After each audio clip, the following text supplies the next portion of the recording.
Crystal clear. The cabin sat quietly at the edge of Lake Vimere, its wooden walls weathered by years of wind and snow. Frost clung to the windows, sparkling faintly in the pale morning light. Inside, a fire crackled in the stone hearth, casting soft shadows across the room. The air smelled of pine and old books, heavy with the stillness of winter. Natasha Ivanova stood by the window, her breath fogging the glass. She traced a finger through the mist, drawing a small, fleeting star. Her dark eyes scanned the frozen lake, searching for something she couldn't name. Natasha had come to this remote Russian retreat to escape. Her life in Moscow felt like a storm, endless deadlines, crowded trains, and the weight of expectations from her family. At 32, she was a translator, skilled at turning English into Russian, but lately, her own thoughts felt lost in translation. She'd found this cabin online, a place to pause, to breathe, to find clarity. But now, standing here, she felt as lost as ever. The silence was too loud, amplifying her doubts. Was she running from her problems or just carrying them with her? She sighed, her breath a soft cloud in the cold air. The cabin was cozy but small, with a single room, a creaky bed, and a wooden table where her laptop sat untouched. She'd brought it to work on a novel she'd been dreaming of writing, but the blank screen mocked her. Every time she tried to write, her mind froze, like the lake outside. What was she even trying to say? She didn't know. The words wouldn't come, and the emptiness gnawed at her. Natasha pulled her wool scarf tighter and stepped outside. The snow crunched under her boots, each step deliberate, as if the ground might give way. The lake stretched before her, its surface a sheet of glass, reflecting the gray sky. She walked to the edge, where the ice met the shore, and crouched down. Beneath the surface, she saw faint shapes, fish, maybe, or shadows of sunken branches. The water was so clear, yet it hid so much. She envied its stillness, its ability to hold secrets without breaking. Back inside, she made tea, the kettle's whistle a gentle interruption to the quiet. As she poured hot water over the leaves, she noticed something on the table, a small, leather-bound journal, tucked under a stack of firewood. It wasn't hers. She hesitated, then opened it. The pages were filled with neat, slanted handwriting, in Russian. The name on the first page read, Dmitry Volkov, 2018. Her heart quickened. Who was Dmitry? The cabin's owner? A previous guest? She glanced around, as if someone might catch her, but the room was empty. The journal began with simple entries. The lake is quiet today. The stars are brighter here.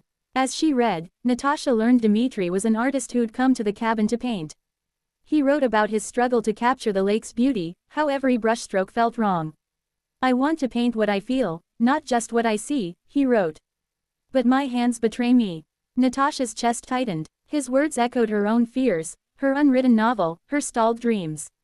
She read on, sipping her tea, the fire's warmth wrapping around her like a blanket. Dmitry's entries grew more personal. He wrote about his wife, Elena, who'd passed away 2 years before. I see her in the lake sometimes, he wrote. Her laughter, her light, it's all still here. Natasha paused, her fingers lingering on the page. The words felt heavy, like stones in her pocket. She thought of her own losses, her father, gone 5 years now, and the way she'd buried her grief in work. She hadn't cried for him, not really. Maybe that's why she felt so stuck. Then, a gentle twist in Dmitry's story caught her breath.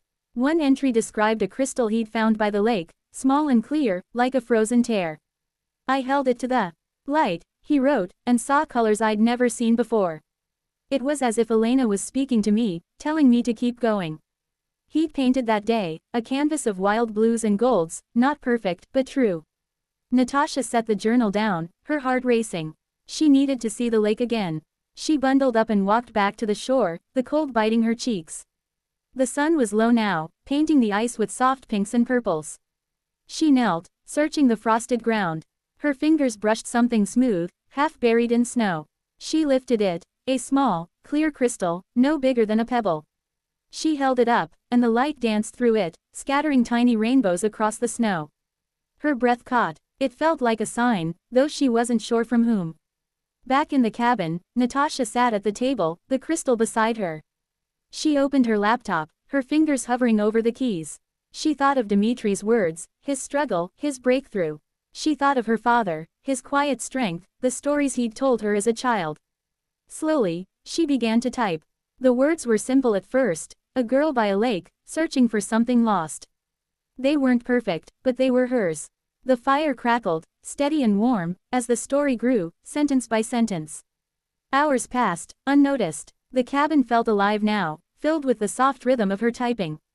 Outside, the lake gleamed under the stars, its surface still and clear. Natasha paused, her eyes on the crystal. It caught the firelight, glowing softly. She smiled, a small, quiet thing. She didn't have all the answers, but for the first time in months, she felt unblocked, like a river breaking free. By morning, she'd written 10 pages. They weren't a novel yet, but they were a start. She closed the laptop and stood by the window, the crystal in her hand. The lake was waking up, mist rising from its edges. Natasha felt lighter, as if she'd left some of her doubts on the page. She thought of Dmitri, out there somewhere, painting his colors. She thought of her father, his stories living on in her. The cabin, the lake, the crystal, they'd given her something she hadn't expected, a way forward. She packed her bag slowly, her movements calm. Before leaving, she placed the crystal back by the lake, where someone else might find it. She tucked Dimitri's journal under the firewood, leaving it for the next guest. As she locked the cabin door, the snow began to fall, soft and silent. Natasha took one last look at the lake, its surface crystal clear, holding secrets and stories beneath. She turned and walked away, her heart steady, her steps sure.